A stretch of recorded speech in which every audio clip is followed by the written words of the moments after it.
This next guest blew my mind. I met him just over a year ago. He came up to me and I was speaking, and he wasn't coming from the vaccine thing, but we were all like speaking different things. He's like, Del, I have the solution. The solution to our issues is something we can actually do something about. We can actually grow our own food, and it's easier than you think. Well, world, get ready. This is Jim Gale. My name is Jim Gale, and I was born in St. Paul, Minnesota, and I grew up in love with nature. My favorite show was Mutual of Omaha's Wild Kingdom. My only magazine subscription ever was Ranger Rick, and I had the pictures of all the animals on the walls, and grew up in the mud and playing with frogs and snakes every day. I loved my childhood. In fact, when I was like 7 or 8, I got tagged as Nature Boy by my friends. And then after high school, I was a wrestler. I moved to Hawaii, lived there for 4 years. And then I wanted to see the world. I was bartending, and I wanted to do something else with my life. I was 29, and I wrote my goals for the second time while I was backpacking around the world and reading books about vision, about inspiration, and everything I could find on the subject of human performance. And something magical happened. I got home, and a friend met me, and he said, hey, come work for me.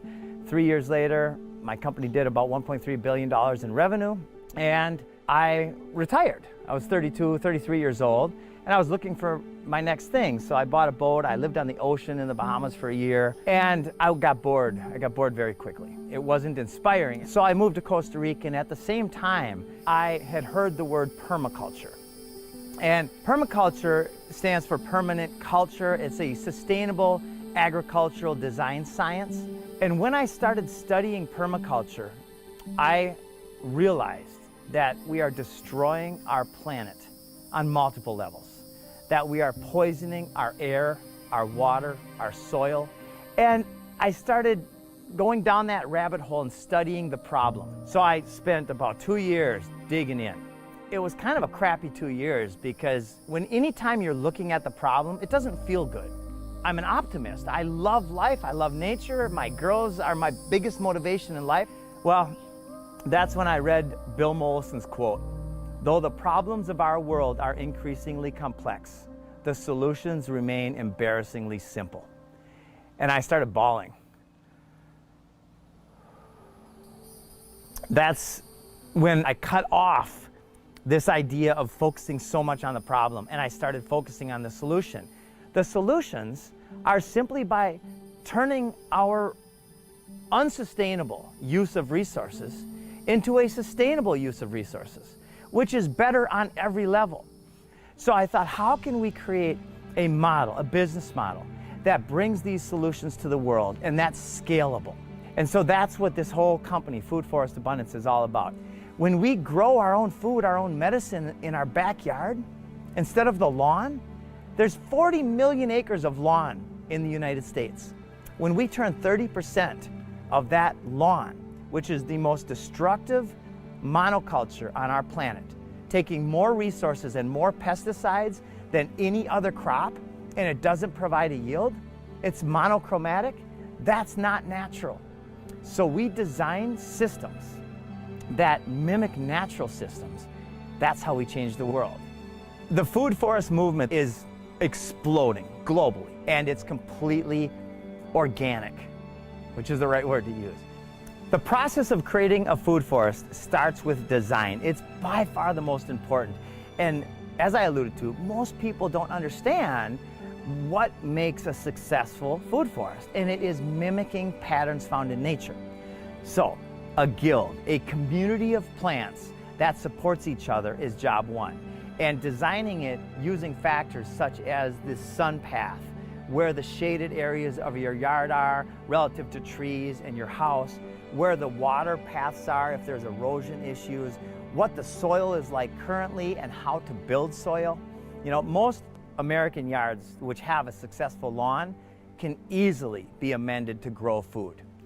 Some of my good friends, Christine, Jason, and Piper, are doing exactly what we're talking about. In their backyard, they've got a tidy, neat little backyard, and it is loaded with food. 20 or 30 different types of perennials growing. We asked Christine, how much time do you have to spend out here? Is it a job? And she's like, well, I go out there 30 minutes every day because I want to. About a year ago, we installed a demo food forest at Gale's Landing. We have done no maintenance for the last 10 months. Right in the middle of where the deer and the bear and the pigs and all the different animals are, and it is absolutely thriving. 55 different plants, about 15, 16 different fruit trees, all sorts of citrus and avocados and lychee and mango and Barbados cherry and sugar cane and banana and ashitaba and longevity spinach and moringa. This is the tree of life, the miracle tree, the drumstick tree. It's phenomenal. There is no grid at Gale's Landing. Every lot will have its own complete water source, its own well, its own food forest, and its own power supply with backups of everything. In permaculture, redundancy is equal to resiliency. So you want to have multiple structures that in case one system fails, just like nature, you've got all sorts of backups. And I can't wait to use that as my stage to demonstrate every day to the world that living this way, is the idea whose time has come. This situation, this COVID situation, this is the time in life where there are more people suffering because they are following the narrative. They're covering their faces. They're not allowing people to see their smiles. They're depressed. And while this is a time of great suffering, it is also a time of great awakening. The permaculture movement is how we take our freedom. Freedom from tyranny on all levels. It's our duty to create freedom for our kids, isn't it? Isn't that the most important thing we can do, is be stewards of this land? We can do it. I'm going to inspire millions of people to grow food. All right, it's my pleasure to welcome Jim Gale to the Highwire studio, all the way from where I met you in Florida just earlier last year.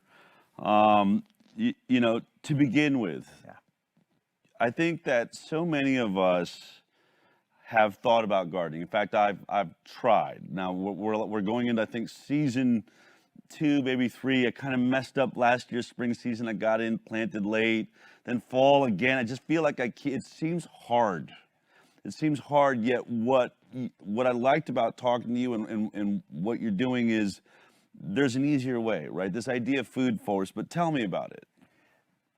Growing food is as easy as design. You have to start with design. And once you have a proper design that mimics a natural system, okay, you know, like how much do you take care of the forest outside of the studio? Not at all. Right. Who takes care of the forest? God, nature, source takes care of the forest. So when you design a food forest that mimics natural systems, then it's actually less maintenance than a lawn. Okay, so people all over the country, all over the world, if they want to make a food forest, are they going to have different things in their forest than, say, we're here in Austin, Texas? Is Texas different than Florida? Is different than Minnesota, you know, where you grew up? Absolutely. Every zone has its own plants that thrive in that zone, and it's critical to know which plants those are. You know, where I'm at in zone 9B, we can grow tropicals, but we have the potential for those to freeze off.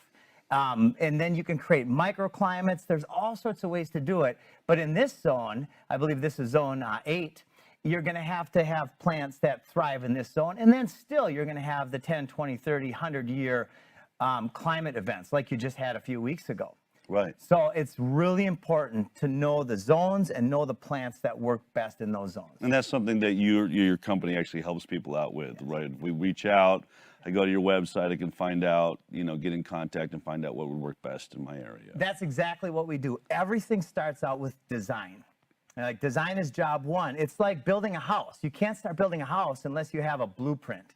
So we create the blueprint by observing the land and finding out what the customer wants the most. Some customers like berries. In every zone, even from Minnesota to Florida, there's so many more berries than people are even aware of, right? And vining plants like grapes. Every fence should be a food fence because it's already there. It's an element of the system that can have multiple functions, and it's more beautiful. It's a privacy. When you've got a green, when you turn a normal fence, a chain link fence, into a green food fence with grapes or passion flower, it absolutely looks beautiful. One of the trends, I'll be honest, it's really sort of freaking me out, is these plastic AstroTurf lawns. Oh. You know, and I just think, my God, it's bad enough we've covered the planet with cement. Now let's just finally just suffocate it out completely with a plastic lawn. So there's obviously a move for people to just say they're tired. And I have an ugly, the lawn's a mess. I mean, we bought the house, we just moved here 2 years ago. I don't know what to do with it. Am I gonna really tear it up and then lay brand new sod? And then I think about all the chemicals I have to put on that sod and the watering. You know, what is your perspective of a lawn? Should we keep a lawn? Is there value to a lawn? Yeah. So there is value to a lawn, but a lawn has basically one or two functions. It's good for soil erosion, and people might like the looks of it. But when you, in permaculture, you stack functions. You take an element and you add multiple layers of functionality to that element. So if the element, which is the most important element, is the soil, a living soil is the foundation of life on Earth. Yeah. And we are killing the soil with poisons. Mm-hmm. And the ignorance of that is off the charts. There are 40 million acres of lawn in the United States. Wow. When we turn 30% of that 40 million acres, which by the way is more acreage than wheat and corn and food forests put together currently. Wow. When we turn 30% of that lawn in your own backyard into a food forest, we reverse mass extinction. We reverse deforestation. We reverse cancer trends and diabetes trends and heart disease trends. We take out the tools of enslavement. I agree with you. Well, you know, one of the reasons we brought you out here is, you know, we've got this beautiful property here, the sort of the campus for ICANN and the High Wire. We brought you in to look at, you know, a couple of different lawn spaces that were really in bad shape and see if we could turn them into a food forest. And that's exactly what Jim helped us do. Take a look at this. So here we are. This is the campus for Informed Consent Action Network and the High Wire. Here's where our offices are. I really, you know, I want to start growing food here. And so what is it we're looking for? How do I know where on my property we want to sort of put, you know, a food forest? All right, the start of any successful food forest, you have to look at and observe the land. You have to observe the airflow and the sun patterns and the water flow on the ground. You have to observe the soil, whether it's rocky or not rocky, and the grasses that are growing. Of course, nature is incredibly diverse and complicated. We can never understand nature, but we can use the basic principles to grow literally all the food we need on a very small piece of land. Well, let me show you a spot that I was thinking about. Let's check it out. So over here by our well house. So the walkway that we're putting into, which has got people's signatures and bricks on it, going to the studios right here. But sort of in this space, I was thinking we could probably have a nice sort of garden. I absolutely love this space. The soil's okay here. It's already supporting life. Yep. So you've got a great foundation. The definition of sustainability is a system, a sustainable system produces more energy than it takes to create and maintain. Okay, Right? makes sense. Yeah, so with that in mind, I think this area would be a great phase 2. We call them like a zone 3 in permaculture. Okay. The zone 1 is the zone right near your kitchen. Let's use the lowest hanging fruit first. Okay. And that is the area right in front of your house. All right, let's check that out. Okay. All right. So I love the area right there in front of the house where you've got a lawn. Yeah. And let's take that lawn and turn it into a hyper-productive food forest. This area, when we layer cardboard on top and some soil, and then we plant a diversity of fruit trees right here, it'll bring in the birds and the butterflies. It'll be like a miniature paradise. Okay, I love the sound of that. So a space like this, for your average person, you know, that's going to do this, like, how much food can this produce? This area can literally produce over a ton of food a year. Really? You could produce enough food in this area to feed your family a meal every single day. Wow. Here's the thing is a lot of people don't realize, first of all, that it doesn't take more effort than a lawn. It takes actually less effort. Even if you do nothing, you're gonna have a food forest 30 years from now. The ultimate freedom is when we are self-reliant and we grow our own food. Awesome, well, let's get started. Let's do it. All right, sweet, brother.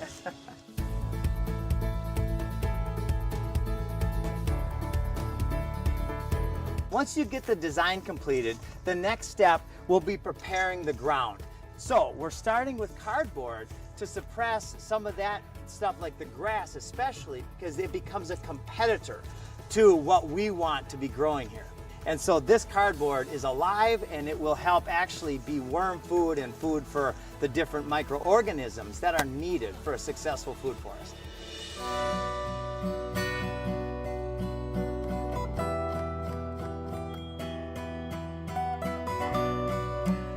This is fruit tree gold right here. This is fruit tree food loaded with the right microbiome and nutrients for the best yield on fruit trees.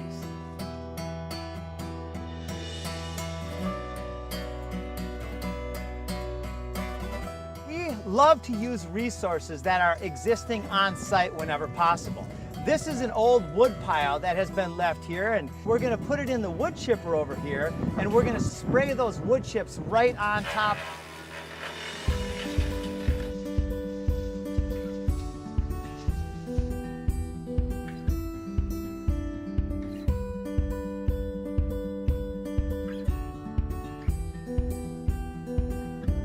So in every new location, it's important that you find a local expert, somebody who knows the soil and all these different factors to consult. So George, I'd love to ask you some questions to get the best success rate. Sure. Well, yeah, notice you've got citrus here. Yes. I picked lemons off the lemon tree last summer, growing totally in the shade.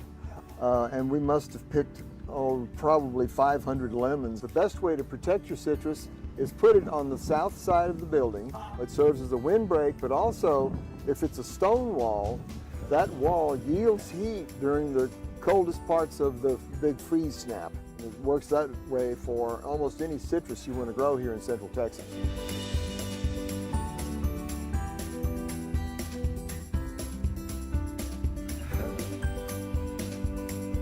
It's really important that we start reusing our resources and repurposing them. So we've got a pile of stone behind us that hasn't been used, it looks like, for decades, and we're going to use that to mark the pathways in the food forest we're creating. Reuse, repurpose, recycle is critical to create a sustainable society. I don't want you to do all the work, so you're gonna have to let me jump in here a little bit. But it's Wonderful. looking amazing. So what do we got? Got apple trees, All right. 3 different types of peach.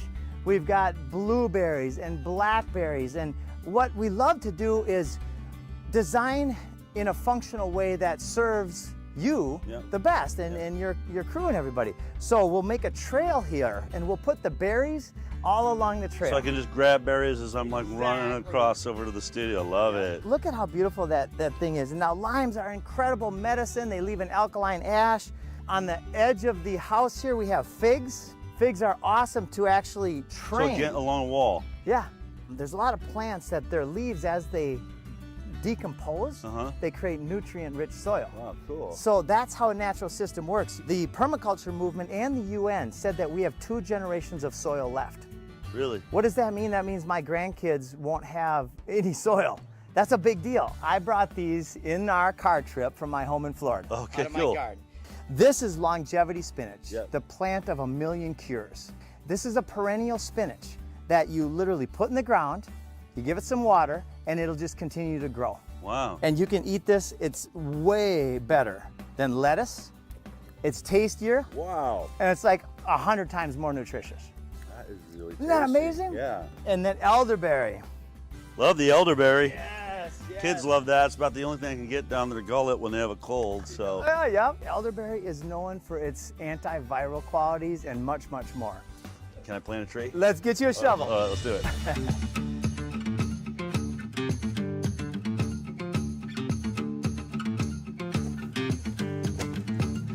Like I'm back in Colorado, my mom used to make me do this all the time. There you go. That's good. All right, now let's do some more fun. We got the green okra and the bush bean. Okay, And now these, I'm just gonna spread these all over, put them about 1 inch down, okay. and then some of them will turn into food, and they'll also turn into, especially the beans, will be nitrogen fixers. So basically you're saying you're gonna just throw down a bunch of different seeds and it'll just sort of be survival of the fittest. Let's see what really likes to grow here and let it decide. Yep. I love that idea.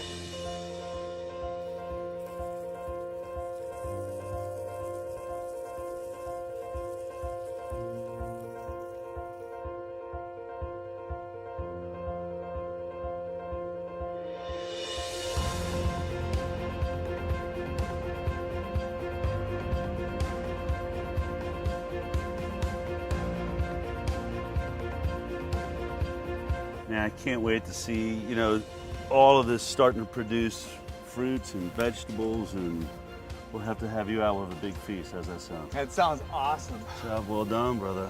Thank you. Thank you, Gale.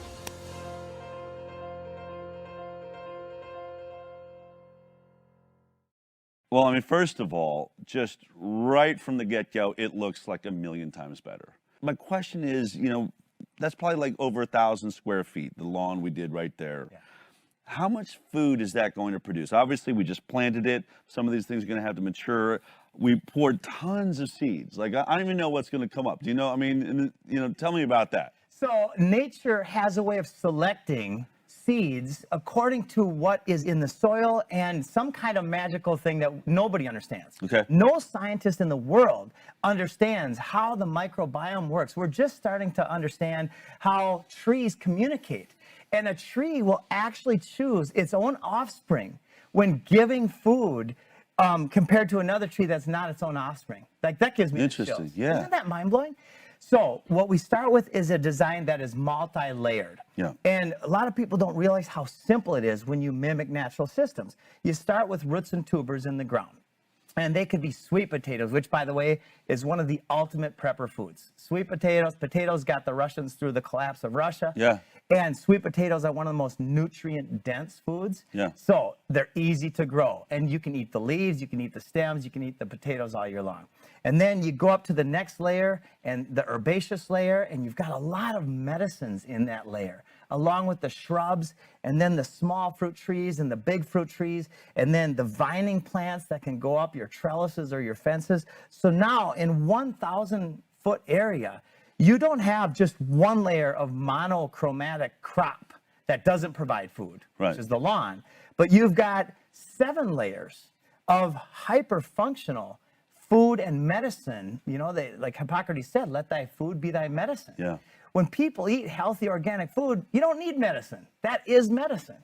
So that's what a properly designed food forest can do. So there are many demonstration sites around the world where on a 1/4 acre, a family produces all of the food they need for 4 kids. Wow. Yeah. And it's 1/4 of an acre. Okay. 1/4 acre, including the house. It's been proven over and over and over again. And that's by stacking the food forest and stacking the functionality of every element in the system. You know what I think I like best about it? It was, as I've said, we've sort of missed our growing season. I'm really busy. I can't put this all on my wife, Lee. She's got the kids. We're all trying to make it all happen. But a lot of what you brought to our, you know, food forest here are things that are just going to, like, sort of maintain themselves. Yes. So I want to talk about the difference between perennials and annuals. Okay. What you're talking about is annuals. You plant them, you get a crop, and then you replant. Right. What I'm talking about, what I'm a fan of, are perennials. Okay. Which means you can plant them once. Like, there's an olive tree planted in the Greek Isle of Crete that has been producing olives for over 2,000 years. Wow. One tree. Can you imagine planting that seed and the abundance that came from that one seed? So perennials, fruit trees and berry bushes and grapevines, they'll produce for 2 years up to 2,000 years. And that's a really important distinction because the maintenance on them is less maintenance. So for instance, you can trim a prune, it's called, a fruit tree, maybe twice a year, and you can increase your yield. But if you just let it go, you're still going to have food in 20, 30 years. Wow. Yeah. So then how much, well, let's talk about this. There's multiple ways that people can go about this. I mean, this is why I want to bring you in today, is to be proactive, right? Is there something we can do? I'm really starting to doubt, there's multiple problems. I'm starting to wonder how long I can trust that label organic when I see Mr. Monsanto running the USDA that declares what organic means. I have a problem with that. I also, you know, I'm starting to have, you know, issues. There's some of the grocery stores I like to go to that may have that organic produce that are making me mask or live in a life that I don't agree with anymore. And then more and more, just a concern of food shortages. I mean, we've seen empty shelves now over this last year. Multiple times I've walked into giant stores and seen empty shelves as though somehow we were living in the Soviet Union, which triggers me to say, and I've been very serious with my family saying, you know, we've got to figure out this gardening thing because I don't I want to be self-sufficient. I want to, and if my yard can do that, you know, I want to be able to do that. How talented, though, do I need to be to make a food forest work? That is such a great question. I run into people every day who say, I don't have the time, I don't have the money, I don't have the know-how, I don't have the space. All of those are BS. They're belief systems and they're bad science, and they're also bullshit. Okay. It doesn't work like that. Okay. When you do it correctly, you plant one fruit tree. You're going to get, let's say it's a peach tree. You're going to get 250 peaches off that tree year after year after year. Now, a lot of people are looking at the short-term time perspective now because we're in a short-term crunch. Yeah. There is a systematic dismantling of the food supply chain. Yeah. Our average food from farm to table is 1,500 miles in the United States. Wow. It's in 4 or 5 different vehicles, and it's touched by 5 or 6 or 7 different people. That is radically unsustainable use of resources when you can turn your lawn into a food forest. And you mentioned earlier that you've missed the season. No, you haven't. Right now is time to prepare. It's time to prepare the soil. So there are a lot of ways by planting nitrogen fixers in your soil and the right type of bushes and trees that will thrive at this time of year. And then that nutrients will go into the soil. So then when you do plant your perennials, your fruit trees and your berry bushes, maybe in the fall or next spring, they will just explode with life. Got it. Yeah. All right, so, you know, there's a lot of things that you're doing. You're out there crusading, trying to get these food forests going. But what I liked was, you know, I'm sort of a do-it-yourself, or at least I like to think I can do it myself. As I've said, our garden has been floundering a little bit. But, you know, I sent you some photos just of the spots that I was looking at. And what was super helpful is one of the things that you guys do is you gave me a plan, right? You gave me a blueprint saying, here's where you're going to plant these things to create those levels you're talking about, which made it really easy. I mean, it's like a paint by numbers. Now I'm holding it. So what are the different ways? When, you know, people are out there, they're watching this right now. I want them to be growing their own food. I want to, because I have so many friends out there I know want to do this. So, you know, tell me about the sort of the different ways that they can go about utilizing your knowledge. Well, they can get a hold of us at foodforestabundance.com, and we have a mailing list that we send out tips and tricks on how to grow your own food bi-weekly, like at least a couple times a week. Okay. I'm very passionate about this. I've got 4 daughters, and when I first kind of started to understand what was going on in the world about 13 years ago, I went through that kind of red pill cognitive dissonance rabbit hole. And I spent 2 years understanding the problem at the deepest level that I could understand. And ever since then, I'm understanding it at a deeper and deeper level. And what I've learned is that Bill Mollison is one of my teachers. He said, though the problems of our world are increasingly complex, the solutions remain embarrassingly simple. And when I first read that, I had my first 2 daughters, and I started bawling. Because before that, I was so focused on the problem that I was kind of in a crappy time. And I'm an optimist. I love life. Yeah. And I want my daughters to experience the same world that I experienced. So that's my life. That's my duty. And you've been through certain levels on this, like several levels of like an extreme greenhouse design and all this, but all of it was expensive, you know, and it seems like your journey was to a simpler and simpler approach. You just nailed it. My journey was to ask the question, how can we be the catalyst? And there are many people, we're standing on the shoulders of giants. This has been demonstrated all over the world, how simple it is to create an incredible abundance on every level. The Garden of Eden seed has been planted within all of our psychologies for a reason, I believe. Yeah. And this is the simplest way forward. People think that this is a silly utopic dream. It's absolutely the most logical way forward. And so we create designs that are like blueprints, that we can take a picture and get the customer's desires laid out. And then we can take and put a design together that factors in the sun, the wind direction, the water direction, the soil, and all the different factors, companion planting, and chop and drop, and nitrogen fixers. Now, I know that sounds complicated. You don't have to do that. We do that, and then we hand it to you on a silver platter. And then if you want us and our network to help install, we're happy to do that, or we're happy to support you along the way, DIYing it. Fantastic, man. I mean, I really First of all, I want to thank you for the brilliant work you've done to help ICANN. I mean, this was a dream when we first stood on this beautiful property, was to see it producing actual food and keeping our staff healthy with food we know is organic, that we know where it came from. And, you know, one of the things I thought was really interesting is we were looking for spaces where to put it. You know, one of the spots we had was, you know, a good, 100 yards from the offices. And you said, no, get this near your kitchen, get to where it's convenient. And I think that's a huge part of it, right? Is keeping it sort of in our space where it's a part of our lives, where you just walk out, grab some herbs or something that you're cooking with, or, you know, or the table we're putting right in the middle of it, where you picnic in the middle of it to make it a part of your life. Yep. And that's what I love. You're making this a part of our lives. Yep. And that's a big factor in permaculture, is the caloric and the sustainability versus unsustainability. How many calories is it going to take for you to walk out and get your stuff 100 yards away? Zone 1 in permaculture is the kitchen garden. And that's the stuff that you want. Oh, I need some mint. I need some rosemary. I need some thyme. You run out, it's right there. It's 30 steps from your kitchen. Right. Then zone 2 is where we like to put more of the food forest, the fruits and the berries. Yeah. Right. And then zone 3 is a major, like, agricultural systems that you can put out. It's a little further away because you might only visit that once a week or once a month. Right. Right. So it's really important to understand all the factors. And that's what the permaculture movement has taught the world. And again, demonstrated that this is the logical path forward. Well, Jim, I want to thank you for making the trip out here. I love your mission. I love your passion.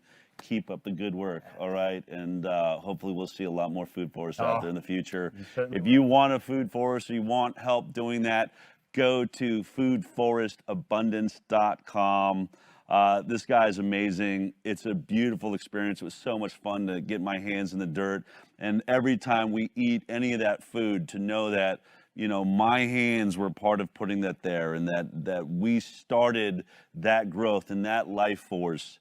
There's nothing like it. And man, it was so much easier than doing it on my own. If you liked that clip, then be sure to check out our live broadcast of The High Wire every Thursday morning at 11 a.m. Pacific time. You can watch it on Facebook, YouTube, iTunes, and Twitter. We'll see you there.